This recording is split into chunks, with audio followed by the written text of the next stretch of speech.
Da minha infância, na minha adolescência, tinha uma musiquinha que eu gostava muito. Acredite, era uma valsinha.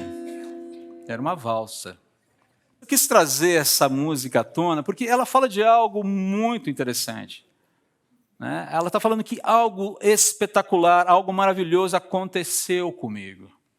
Ela está falando que um evento único mudou completamente a minha vida, restaurou a minha história, corrigiu o meu rumo, pacificou o meu coração. É isso que essa música está falando. E o que foi isso? O meu encontro com Jesus Cristo. Não vês que sou feliz servindo, seguindo em algumas versões ao Senhor? Sou nova criatura. Sensacional isso.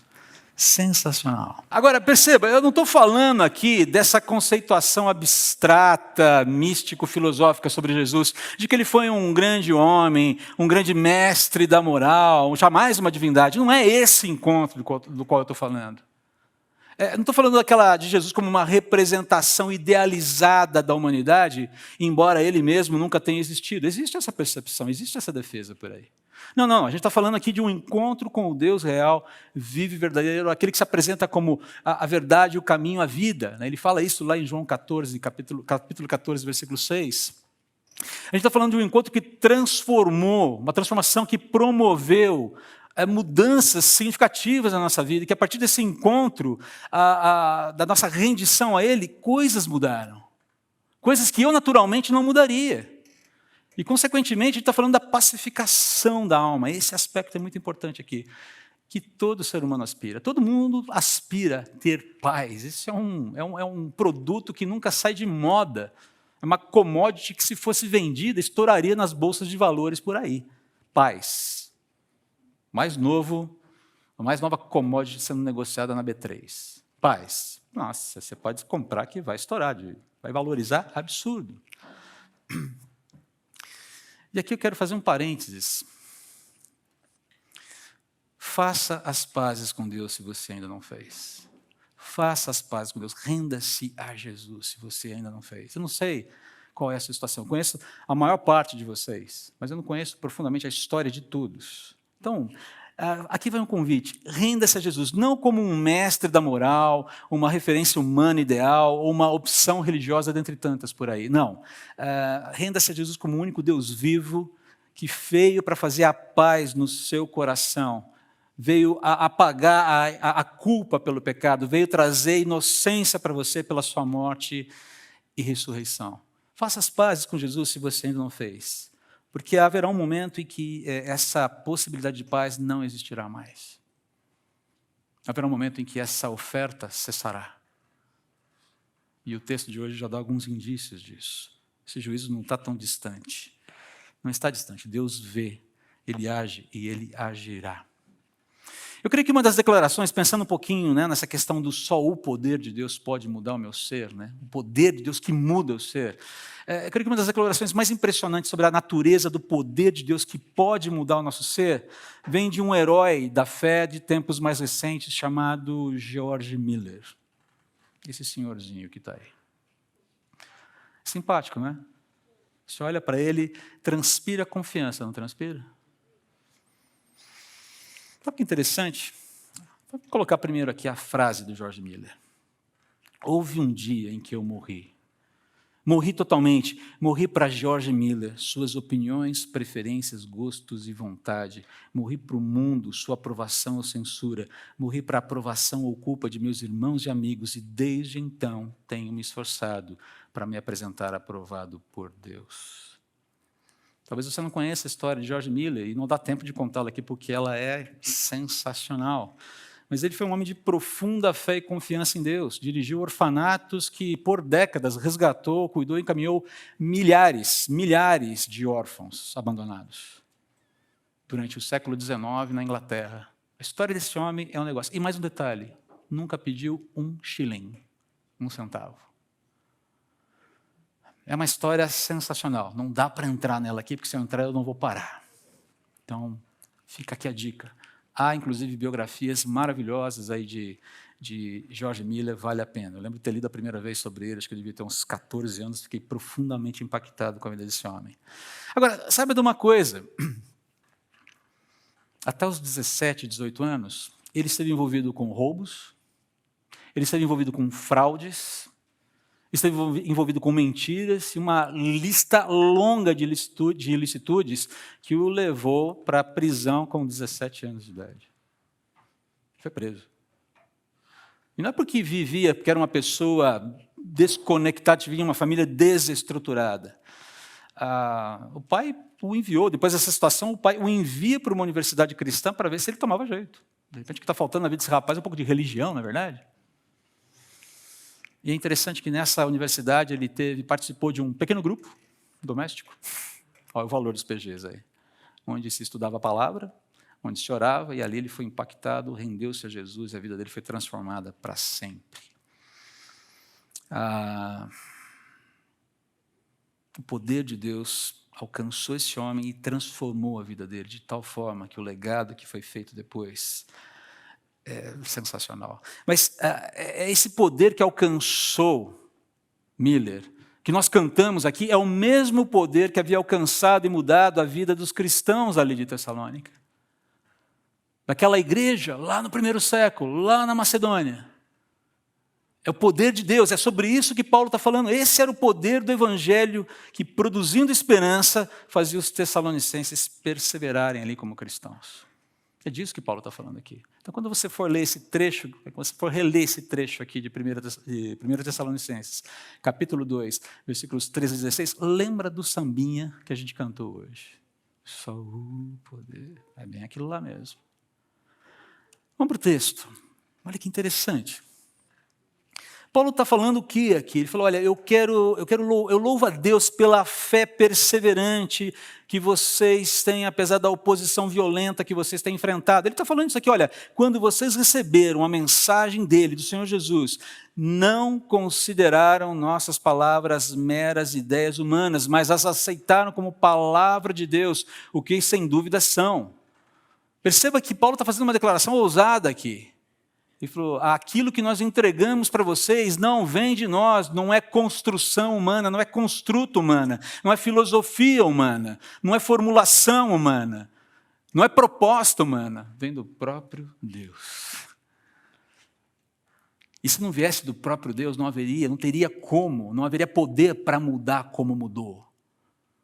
Você acha que Paulo, apesar de ser um excelente teólogo, Paulo, apesar de ser um excelente conhecedor das Escrituras, Paulo, apesar de todas as qualidades que ele tinha, Silas, Timóteo, apesar daquele time lá, daquele dream team do primeiro século de pregadores cristãos, você acha que eles teriam condições humanamente de fazer qualquer movimento que pudesse ser detectado e louvado dessa forma como Paulo está fazendo aqui? Jamais. Não há poder humano que dê conta de transformar vidas dessa forma. É isso que Paulo está falando. A postura de vocês revela o poder do evangelho agindo em vocês.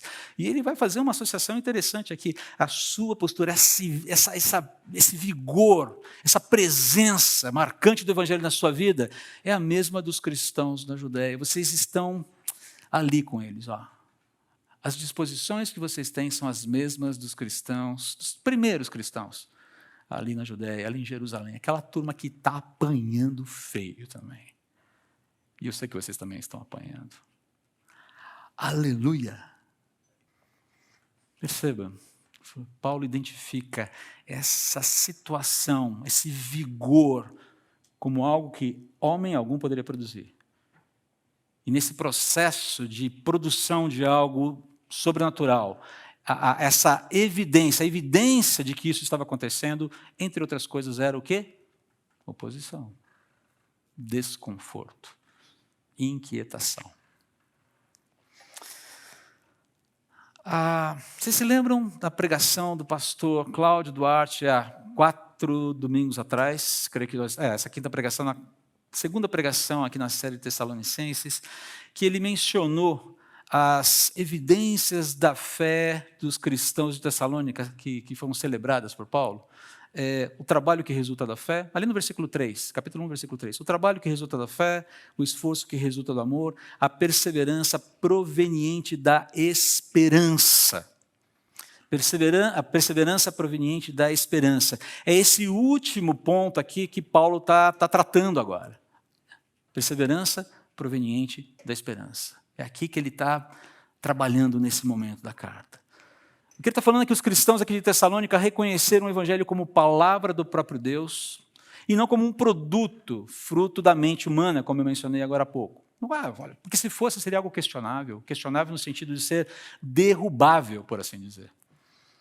Se você pegar todas as propostas, as grandes propostas de explicação da realidade da vida humana, filosóficas que aconteceram ao longo de 2.500 anos, desde os gregos, nenhuma dá conta de explicar a realidade. Nenhuma dá conta de fornecer para o ser humano um fechamento. Ok, agora encerrou, aqui capturou tudo. Nenhuma. Proposta atrás de proposta. Na verdade, o que você tem é um declínio do pensamento. Começa muito bem lá com Platão, com os gregos, Aristóteles, Sócrates. Começa até que bem. Mas à medida que o tempo vai passando, a coisa vai degringolando. Mas não quero entrar em filosofia aqui, porque eu sei que nem todo mundo gosta desse assunto. Mas o que ele está falando aqui, olha, essa mensagem que vocês receberam, essa mensagem proveniente de Deus, continua em vocês os que creem. Ele menciona isso aqui. Isso aqui serve como validação adicional, tanto da verdade em si, da verdade do Evangelho, quanto da fé daquela igreja. Paulo está validando. Eu falei, olha, a gente vê isso acontecendo na vida de vocês ainda. Não foi só um momento, um festejo, algo pontual ali, um cultão que todo mundo ficou, nossa, que legal, vamos seguir esse Jesus. Demos as mãos, ninguém larga a mão de ninguém, vamos em frente. Não, esse negócio continua caminhando. E continua caminhando dentro de um ambiente que não é muito favorável. Fica evidente ali que o que está acontecendo naquela igreja é algo realmente diferenciado. Algo que só Deus pode fazer. E Paulo está vibrando com isso. Ele fala, cara, qual é o meu mérito disso? Nenhum. O que eu fico feliz é que eu participei disso. Basicamente, essa alegria de Paulo aqui. Ele falou, olha, dá para ver o poder de Deus agindo em vocês. Dá para perceber que o Evangelho está fazendo efeito em vocês. Vocês são evidência, a igreja de Tessalônica, do poder de Deus. Igreja, Sedemoema. Olha para o lado, olha aí para o lado. Pode olhar para o lado, olha para as pessoas que estão ao seu lado. A gente acabou de cantar, se a gente precisar chamar o Nelson para cantar o sambinha de novo, a gente canta, você fica mais à vontade e você olha para o lado. Olhou para o lado? Olhou bem para o lado? Vocês, eu não sei quantos temos aqui hoje, mas vocês, cada um de nós, é evidência da verdade do Evangelho e do poder de Deus. Já parou para pensar nisso? Fala a verdade. Se esse negócio fosse algo humano, valeria a pena ficar em casa, ir para o clube, nadar, tomar sol, viajar, ir para casa de praia, para casa de campo, dormir até mais tarde. Mas você acordou hoje para cultuar um Deus que você não vê. Para falar bem de um Deus que você não enxerga. E para se unir com pessoas que talvez, de uma maneira natural, você não faria amizades. Os vínculos que nós temos entre nós são coisas sobrenaturais. Já parou para pensar nisso? As aproximações que Deus fez. Essa reunião é algo que não é humano. Não tem mérito humano algum aqui. Mérito de Deus. Então, quando nós nos olhamos, eu gostaria que vocês tivessem a visão que eu tenho da igreja agora. O que você vê é a evidência do poder de Deus. E aqui, vamos ter um momento pentecostal? Posso ouvir um aleluia, um amém, irmãos? Aleluia, irmão. Glória a Deus. Pode soltar o glória que você quiser, que ninguém vai ficar incomodado. E se ficar incomodado, depois de conversa, lá, passa. A gente dá uma água com açúcar, fica tudo tranquilo. Poder de Deus. Está aqui, ó. É evidente. Esses dias uma pessoa me falou assim, quero ser cuidadoso com as informações aqui. Mas, normalmente, nos processos de evangelismo, eu sempre dou uma checada. O que te impede, nesse momento, de se render a Jesus? E, invariavelmente, eu ouço algumas objeções. Mas, recentemente, eu ouvi uma que eu achei curiosa. Por isso, André, ainda me faltam evidências científicas. Pena que eu não lembrei da música Só o Poder para cantar para a pessoa na hora. Lembrei depois. Mas não é uma vez que eu ouvi isso. Eu sempre ouço. Falei, cara, deixa eu te dar. Será que faltam evidências? Faltam evidências? Que evidência você quer? Eu posso te apresentar dezenas delas. Aparece domingo lá na minha igreja. Na nossa igreja. Mas, enfim, só para você perceber, né? Nós somos evidência do poder de Deus agindo em nós. A nossa perseverança, queridos, proveniente da esperança, evidencia o poder de Deus agindo em cada um de nós. E depois de 2 anos absolutamente difíceis, olha a igreja aqui. Poder de Deus. Perseverança abastecida pela esperança. Agora note, a perseverança é qualidade que se desenvolve. E se desenvolve em caminhos difíceis. Agora, o combustível da perseverança é o quê? A esperança. Sem esperança, você dificilmente persevera. E qual é a fonte da esperança? Mencionada por Paulo aqui. Palavra de Deus. Palavra de Deus. A verdade sobre Deus, a verdade sobre o ser humano, a verdade sobre o mundo, a verdade sobre a realidade, a verdade sobre a história e o desfecho da história. É isso que comunica a esperança. A oração que o pastor Cláudio fez agora há pouco, clamando pela volta de Jesus. Por que nós clamamos Maranata, hora vem, Senhor Jesus, se nós não temos esperança nesse fato? Nós clamamos porque temos esperança. Nós clamamos porque esse é o grande evento da nossa vida. Ou não? Agora, o momento pentecostal chegou. Esse é o grande evento da nossa vida, senhoras e senhores? Sim, a volta do Senhor Jesus. Ai, André, mas eu quero casar primeiro. Eu posso te garantir que, se Deus permitir, você vai casar primeiro, mas se Ele voltar antes, você não será frustrado ou frustrada. Ok? Primeiro quero ter minha promoção. Primeiro quero... Esquece. Bota Jesus na pauta. Deixa Ele ser o primeiro. Se você colocar a primeira coisa em primeiro lugar, você vai ter as segundas também, dentro do que for necessário. Deus não frustra ninguém que aguarda nele. Deus não frustra ninguém. Agora, perseverança, querido, se produz com movimentos árduos. Perseverança precisa de temperatura alta, às vezes, mas é abastecido sempre pela esperança.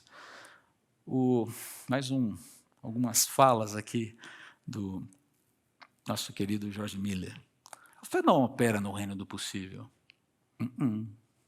Não tente trazer as realizações de Deus para uma caixinha meramente humana.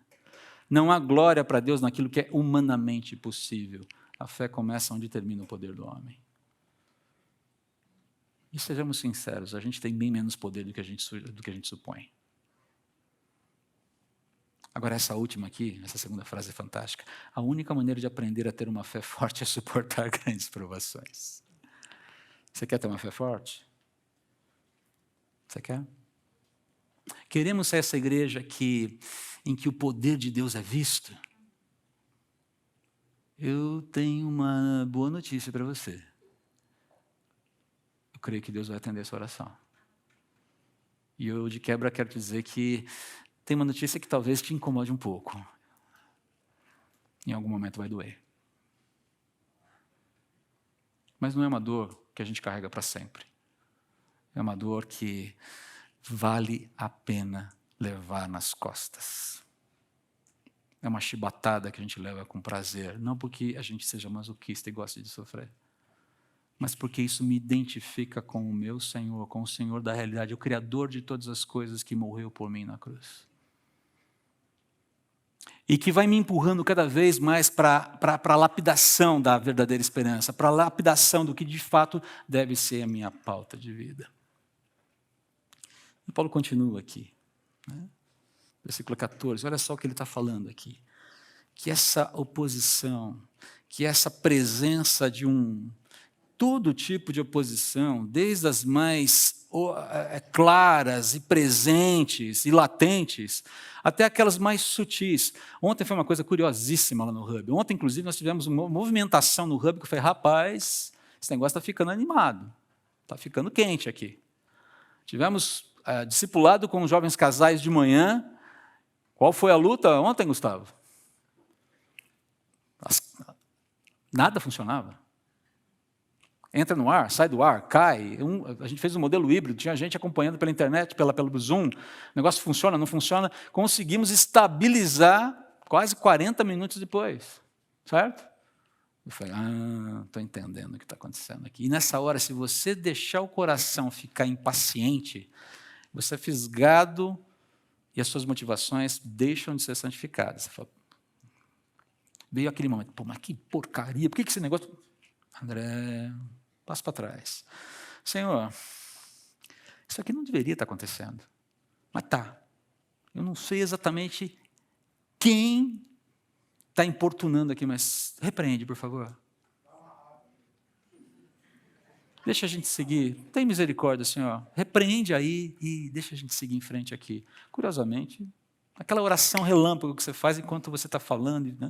Senhor, eu não estou vendo, o Senhor vê. À tarde, a celebração das mulheres. Né? Eu falei, eu tenho que sair daqui rápido, senão daqui a pouco eu vou me jogar para fora do Hub. Né? Eu fiquei lá para tentar ajudar em algumas questões técnicas. O que aconteceu? Questões técnicas de novo. E você fala, cara, de novo a mesma coisa. Desde as oposições mais frontais até as coisas mais bobinhas, as raposinhas. Lembra da Sulamita falando lá em Cantares? Apanhai-me as raposinhas que devastam o vinhedo. O que vai ter de raposinha e raposona aparecendo na vida da igreja, no momento em que a gente quiser ser igreja vibrante, forte, você pode ter certeza que vamos aprender a caçar raposa. Com todo respeito aos direitos dos animais. Estou falando de maior forma figurada aqui. Perceba que ele fala que o enfrentamento da oposição, ele associa essa característica bonita, esse lado positivo da vida de Tessalônica, a uma oposição similar à que a igreja da Judéia estava enfrentando. Olha, vocês estão enfrentando a oposição do seu próprio povo, dos seus próprios compatriotas. Gente, vizinhos, familiares, amigos, e acredite, às vezes até gente dentro da igreja.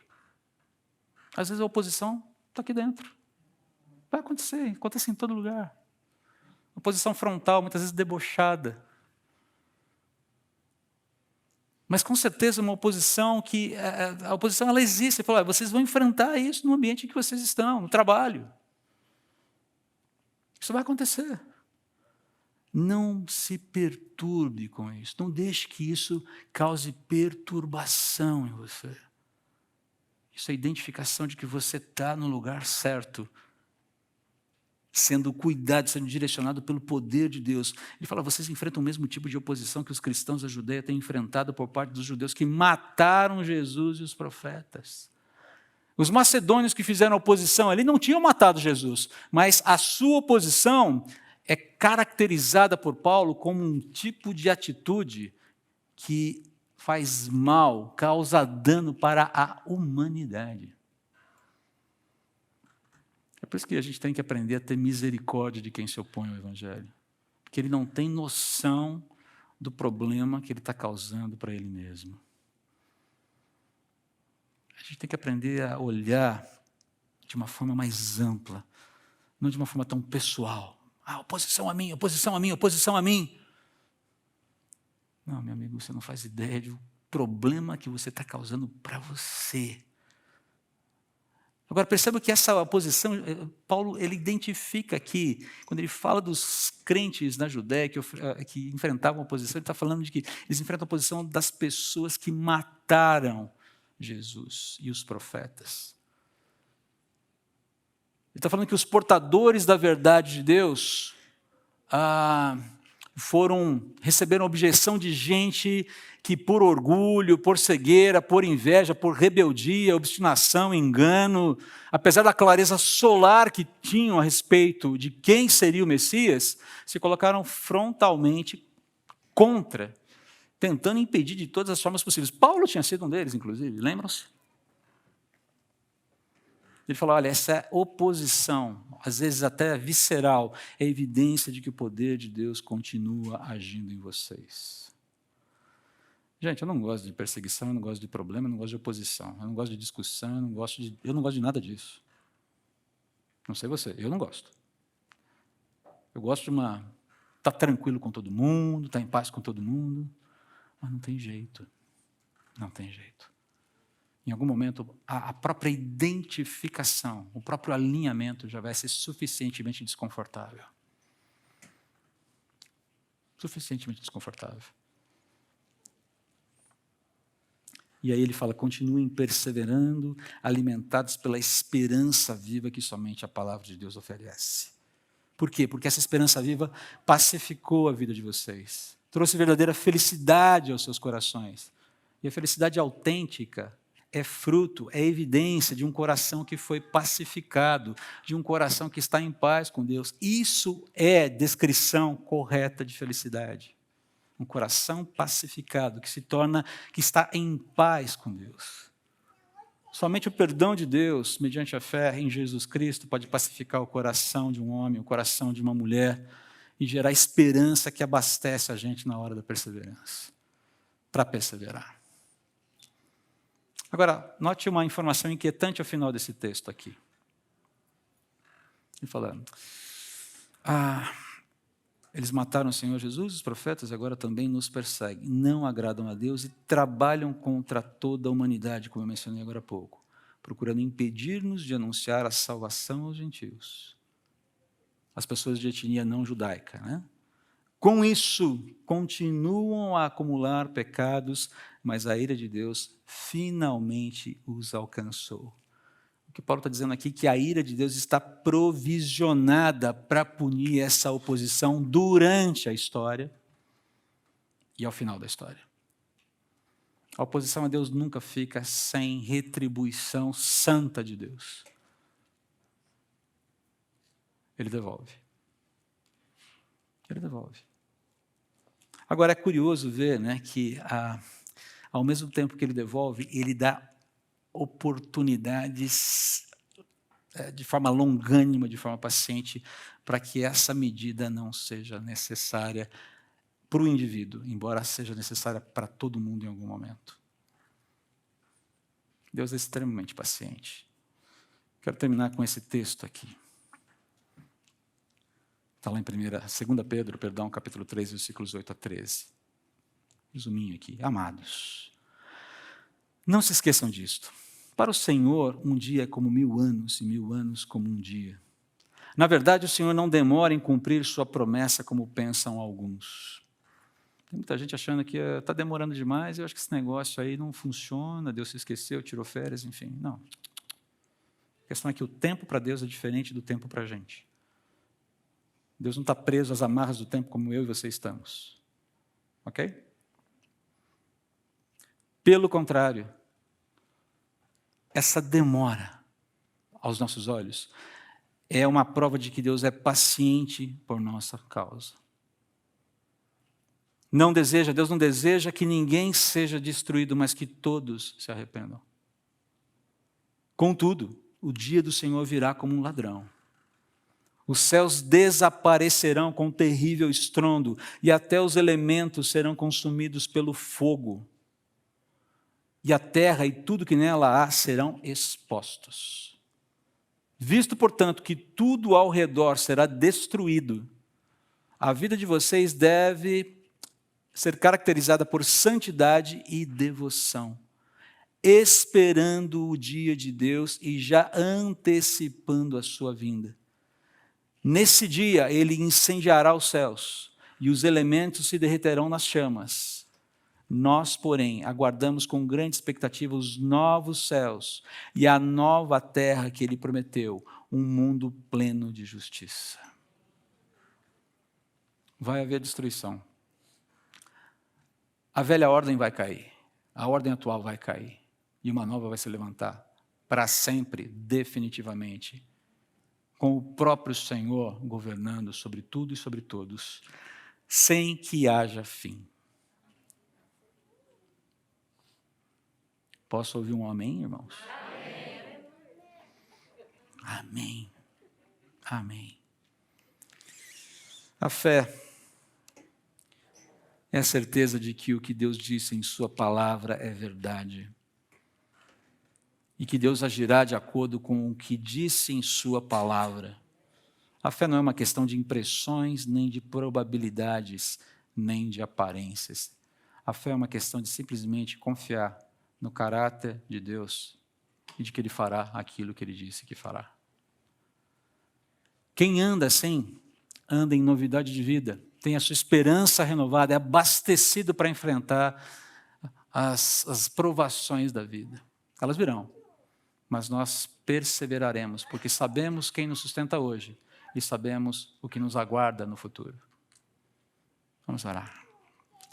Senhor, nós te agradecemos pela possibilidade de termos o nosso coração abastecido realmente por esperança.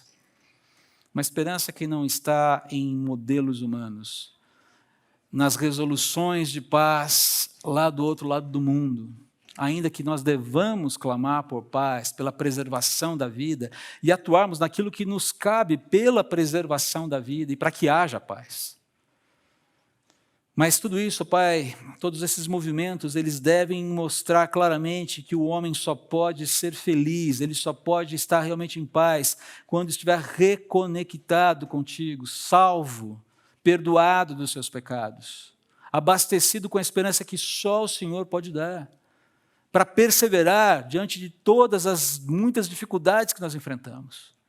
Ora, questões como essa que temos vivido, questões globais que nos inquietam, ora, questões da nossa própria família, a saúde de um ente querido, a nossa própria saúde, a situação financeira que fica estrangulada, o aumento da gasolina que não para e que cansa a gente,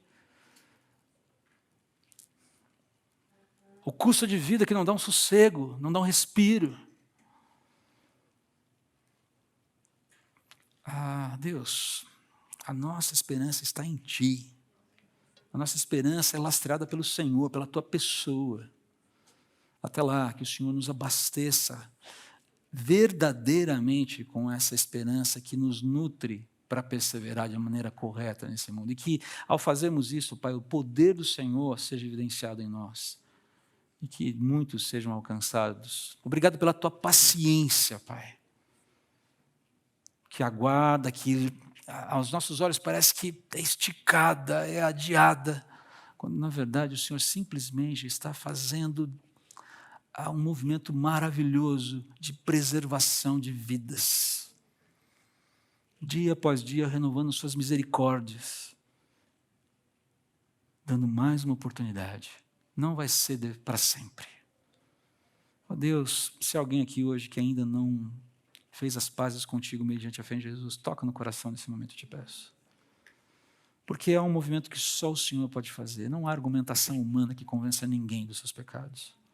Não há, não há. Podemos expor, devemos expor.